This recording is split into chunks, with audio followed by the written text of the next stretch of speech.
हम सब परिश्रम करते हैं और हमें इसका फल भी मिलता है, किंतु कई बार ऐसा होता है कि परिश्रम हम करते हैं किंतु श्रेय किसी और को मिल जाता है या कोई और ले जाता है। अब ऐसे में हम निराश हो जाते हैं, हताश हो जाते हैं, उसके पश्चात कार्य करने में मन नहीं लगता। हम अपना सर्वश्रेष्ठ योगदान देना ही बंद कर देते हैं। चिंतित रहते हैं कि यदि पुनः मैंने ऐसे ही परिश्रम किए और पुनः इस परिश्रम का श्रेय कोई और ही ले गया तो परिश्रम करके ही क्या लाभ है। और इसका परिणाम ये संसार आपको निकृष्ट मानने लगता है। अब आप पूछेंगे कि ऐसे में करें तो करें क्या। आपको एक बात बता दूं कि यदि आप इस बात की चिंता ही न करें कि आपके परिश्रम का श्रेय किसी और को जाएगा तो आप इस संसार में महान से महान कार्य कर सकते हैं, हर बार स्वयं से ऊपर जा सकते हैं। और ये सीढ़ी बड़ी लंबी है। स्मरण रखिएगा, जब किसी बगीचे में पुष्प खिलता है तो लोग माली को श्रेय देते हैं, किंतु जब सुगंध आती है तब लोग माली को नहीं पुष्प को स्मरण करते हैं। इसलिए निर्विकार प्रयास करते रहिए, परिश्रम करते रहिए, आपको श्रेय अवश्य मिलेगा। भले ही लोग आपको श्रेय देना भूल जाए कि प्रकृति कभी नहीं भूलती। राधे राधे। मित्रता संसार का सबसे बड़ा संबंध है। ये मित्रता जीवन में माता पिता भाई बहन ये संबंध हम चुन नहीं सकते क्योंकि ये जन्म से हमारे साथ आते हैं, किंतु मित्रता एक ही ऐसा संबंध है जिसका चयन हम करते हैं, जिसे हम बनाते हैं, जिसे हम बढ़ाते हैं। तो इस मित्रता पर गर्व कीजिए। जिसे आपने मित्र चुना उस पर गर्व कीजिए। यदि आप दोनों साथ हैं तो उस पर गर्व कीजिए। यदि आपका मित्र जीवन में आगे निकल जाए, सफल हो जाए, तो गर्व के साथ कहिए कि ये सफल व्यक्ति मेरा मित्र है। यदि आपका मित्र किसी कारणवश पीछे रह जाए, किसी विपदा में फंस जाए, तब भी गर्व के साथ खड़े रहिए और कहिए कि ये मेरा मित्र है। मित्र के साथ एकजुट होकर खड़ा रहना किसी भी परिस्थिति में, चाहे अच्छी हो चाहे बुरी, यही मनुष्य की सबसे बड़ी परीक्षा है। और जो इस परीक्षा में उत्तीर्ण हुआ, समझ लीजिए ये विपदा उसके जीवन में कभी आ ही नहीं सकती, ना उसके ना कभी उस मित्र के। तो आइए और मेरे साथ प्रेम से कहिए राधे राधे। देखो तो ये संसार कितना सुंदर है, किंतु वास्तविक सत्य ये है कि इस संसार में सब कुछ नश्वर है। जो कल था वो आज नहीं है, जो आज है वो कल नहीं था, और जो आज है वो कल भी नहीं होगा। प्रत्येक व्यक्ति अपने अपने समय पर काल को प्राप्त हो जाता है। इस रूप का नाश करता है बुढ़ापा, प्राणों का नाश करती है मृत्यु, आलस्य, ईर्ष्या धर्म का नाश करते हैं, और क्रोध संबंध का नाश करता है। किंतु एक ऐसा भाव है जो अकेला ही सारे गुणों का नाश करने में सक्षम है, और वो है अभिमान। इसलिए ज्ञान को स्वयं के पास आने दीजिए, किंतु अभिमान को कदापि नहीं, क्योंकि यदि ये अभिमान आपके पास आ गया तो जीवन में जो कुछ भी आपने अर्जित किया है, चाहे वो गुण हो, चाहे वो धन हो, चाहे वो मित्र हो, चाहे वो आनंद, सबका नाश हो जाएगा। राधे राधे। इस पुष्प को देख रहे हैं, कितना सुंदर खिला हुआ है ये पुष्प, और इसका कारण क्या है आप जानते हैं? ये पुष्प नहीं जानता कि कल इसके साथ क्या होने वाला, और ना ही ये पुष्प जानना चाहता है। ये नहीं जानता कि कल ये किसी सुंदरी की केस सज्जा में लगेगा या किसी अर्थी पर शोक का प्रतीक बनेगा। ये जीता है तो केवल आज, केवल वर्तमान, और इसीलिए स्वयं भी महकता है, दूसरों को भी महकाता है। स्मरण रखिएगा, सुखी जीवन का मूल मंत्र यही है, ना जीवन की चिंता, ना मृत्यु का भय। जो है वर्तमान, इसी वर्तमान को जिए, इसी वर्तमान को भोगे और इसी वर्तमान में अपना आनंद ढूंढे। स्वयं सुखी रहे और सबको सुखी करे। राधे राधे। चलिए आपसे एक प्रश्न पूछता हूं, स्वर्ण और लोहे में अंतर क्या है? अब अधिकतर लोगों का उत्तर यही होगा कि स्वर्ण बहुमूल्य है। स्वर्ण का मूल्य लोहे से कहीं अधिक है। उचित है, किंतु हमें यह बात नहीं भूलनी चाहिए कि स्वर्ण हमारे श्रृंगार का कार्य करता है, हमें तनिक और सुंदर दिखाता है। दूसरी ओर लोहा उन सैनिकों की ढाल और तलवार बनकर रक्षा करता है जो सैनिक हमारे प्राणों की रक्षा करते हैं। ये सैनिक नहीं तो हमारे प्राण नहीं। अब बताइए, स्वर्ण का मूल्य अधिक होने से क्या लोहे का मूल्य कम हुआ? कदापि।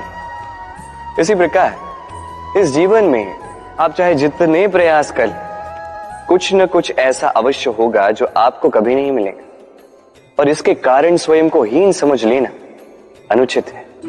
हो सकता है आपके पास वो गुण हो जो संसार में और किसी के पास भी नहीं है, तो उस गुण को समझिए, उसे बढ़ाइए और उसे सहेज करें।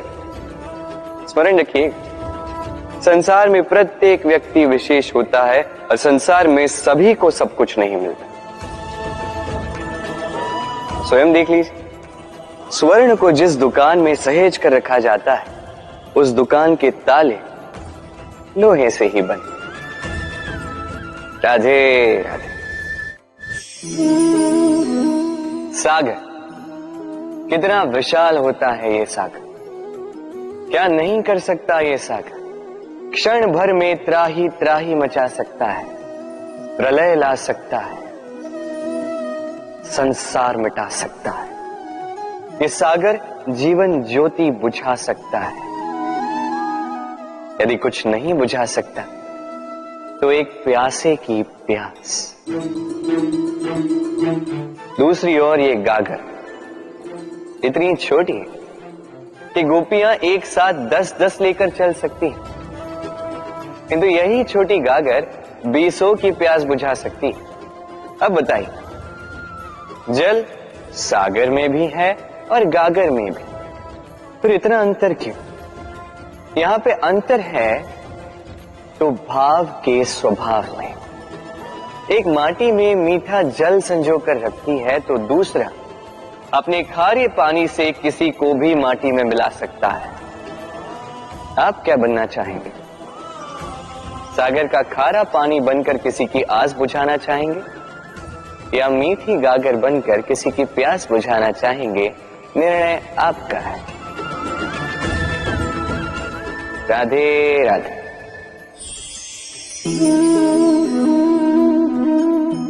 बालपन में एक बात थी जो मुझे कभी समझ नहीं आई। मैं सदैव आश्चर्यचकित रहता था कि ऐसा कैसे हो सकता है। बात कुछ यूं थी, मैं हमारी गौशाला में देखता था अलग अलग रंग रूप की गैया, किसी का रंग काला तो किसी का श्वेत, किसी का भूरा तो किसी का चितकबरी। अब मैं देखता था किसी के सींग बड़े हैं तो किसी के इतने छोटे कि मानो दिखाई ही न दे। कोई गैया आकार में छोटी थी तो कोई तनिक बड़ी, किंतु जब ये सारी गैयाएं दूध देती थी तो मैंने देखा सब कुछ तो समान, रंग समान, स्वाद समान, गुण समान, पौष्टिकता समान। अब मैं ये समझ नहीं पाया, मेरी दृष्टि में तो सारी गैयाएं अलग अलग थी। मैंने सोचा मैं मैया से पूछता। मैंने मैया से पूछा, मैया ने मुझसे कहा, कान्हा, रंग रूप बदलने से गैया की वास्तविकता तो नहीं बदलती ना, गैया तो गैया ही रहेगी। अब मैं ये बात नहीं समझ पाता कि मनुष्य इसे आत्मसात कैसे नहीं कर सकता।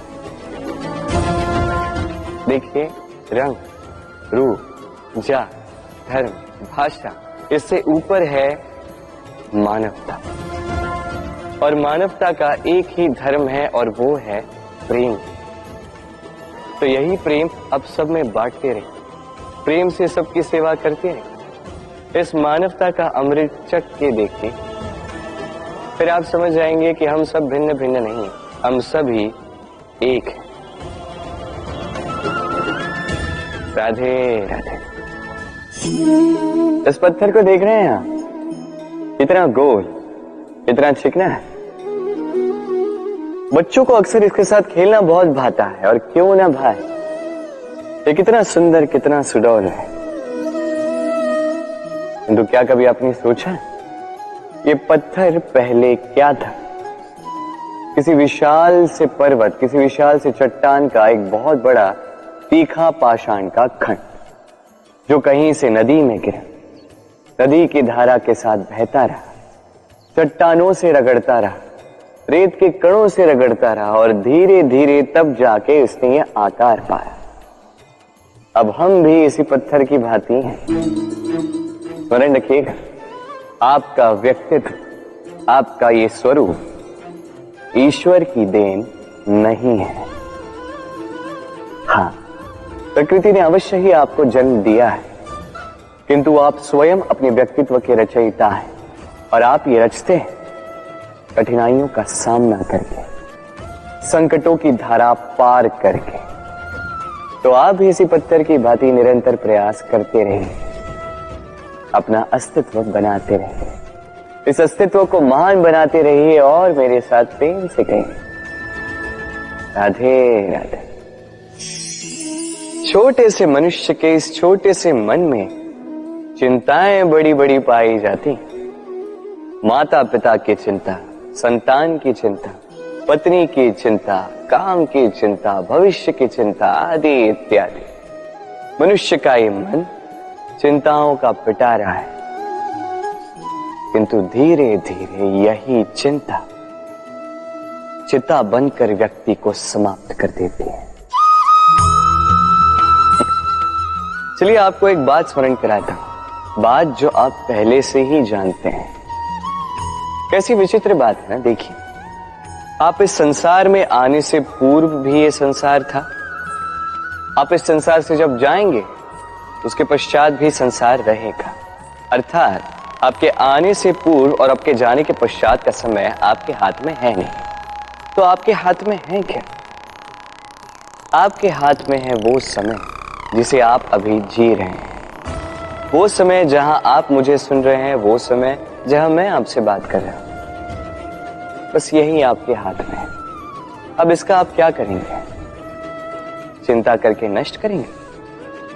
मैं तो यही कहूंगा कि आपको चिंतन करना चाहिए। चिंतन करें कि कैसे इस समय का अधिक से अधिक सदुपयोग किया जा सके, कैसे अधिक से अधिक महान कार्य हम कर सकें, शुभ कर्म कर सकें, कैसे हम सब में आनंद बांट सकें। स्मरण रखिएगा, ये चिंता चिता तक ले जाती है, और चिंतन मन को कुंदन बना देता है। राधे राधे। प्रेम, ये प्रेम इस संसार में किसे नहीं भाता। हर किसी ने प्रेम का अनुभव किया ही।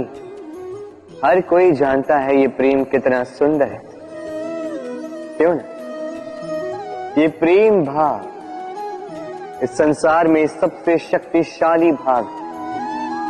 अब हर शक्ति के साथ आते हैं कुछ उत्तरदायित्व। अब जैसे ही ये उत्तरदायित्व हमारे जीवन में आते हैं, हम सर्वप्रथम प्रेम को भूल जाते हैं। फिर हमें ये प्रेम, ये बोझ लगने लगता है।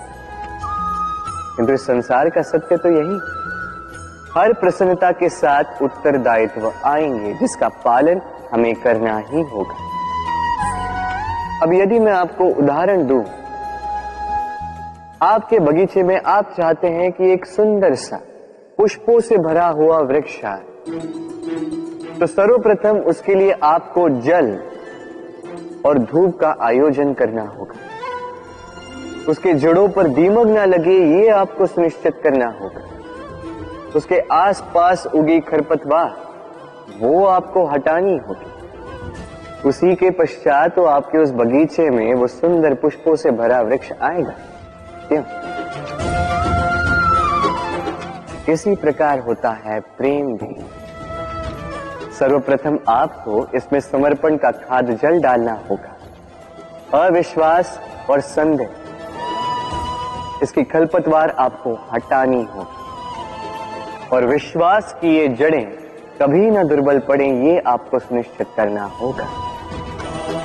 उसी के पश्चात प्रेम का वास्तविक सुख आप अनुभव कर पाएं। राधे राधे।